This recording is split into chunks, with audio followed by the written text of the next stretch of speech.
waxaan rabaa inaan bogaadiyo sida saaxiibadii qaarkood ay ka hadlayeen caqabadaha jira waxaa inta badan hadda indhaha lagu soo taagayo laleeyahay Axmed Madoobe iyo Jubbaland guddi mayna soo dirin shirkii lagu heshiiyey September goobjoog bay ka ahayd waxbaa lagu heshiiyey waxaan rabaa inaan intii naas oo dhan hortiina ka qiro waxaanu ku heshiinay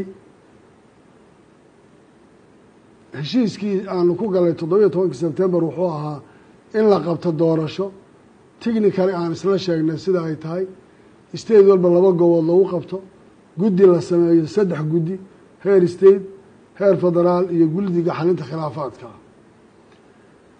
waxaan cabasho ka muujinay arrinta gobolka Gedo oo ka tirsan 3 gobol ee Jubbaland ka kooban yahay taasoo macnaheedu uu ahaa in doorashada la qabto deegaan walbana waxa sharcigu uu siinayo uu u qabto doorashada waxaa koow ahayd muddadaas 3 bilood ku dhow heshiiska aan galay principally buu ahaa mabdi'iyan in la xalliyo arrinta gobolka Gedo gobolka Gedo maanta kama jiro maamul Jubbaland waxaa haysta jabhado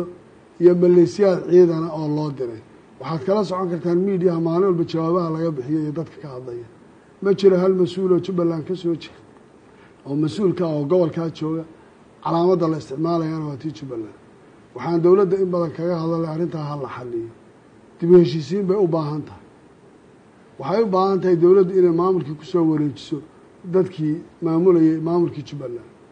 waxay u baahan tahay dawladdu in markaa dib u heshiisiin loo sameeyo cidii khilaaf dhex yaala markaas waxaa la qaban karaa doorasho Jubbaland ay maamulayso dawladda xeroolkeeda ay ku leedahay sidaana ay ku hirgeli karayso waxaan rabaa inaan sheego oo aan idiin caddeeyo guddiyada way noo magacaaban yihiin doorashadu inay waqtigeeda ku dhacdaan rabnaa 3 bilood ku dhowaad baa la joogaa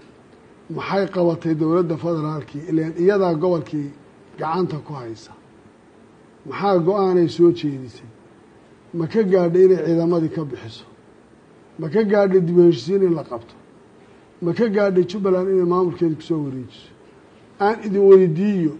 markay Puntland doorashadeeda 2 meelood ku qabato ay galmudug qabato ee Hirshabeelle qabato ee Koonfur Galbeed qabato Jubbaland doorashada ma waxay ku qabanaysaa hal meel meelasha kalena ciidan ay dawladdu u dirtay yaa loo dirayaa qabanaya waxaan rabaa mudane ra'iisul wasaare adiga iyo madaxweynahaaga iyo wasiir ku-xigeenka intaad isku noqotaan ha la qeexo Jubbaland waxay meesha wax ku qabanayso gobolka Gedo ma Jubbaland baa mise ma aha xaq ma u leeyahay maamulka Jubbaland inuu qabto doorashada ka dhacaysa gobolka Gedo mise dawladda federaalkii qoraal bay soo saaraysaa ay leedahay gobolka Gedo waanu la wareegnay iyagoo sababeynaya sababta uu la wareegay waxaan rabaa inaan markhaati gashado beesha caalamka iyo ummadda Soomaaliyeedba war wixii aan ku khaldannahay naga qabta diyaar baanu nahay deegaanka ama aan maamulno ama wax kala hala sheego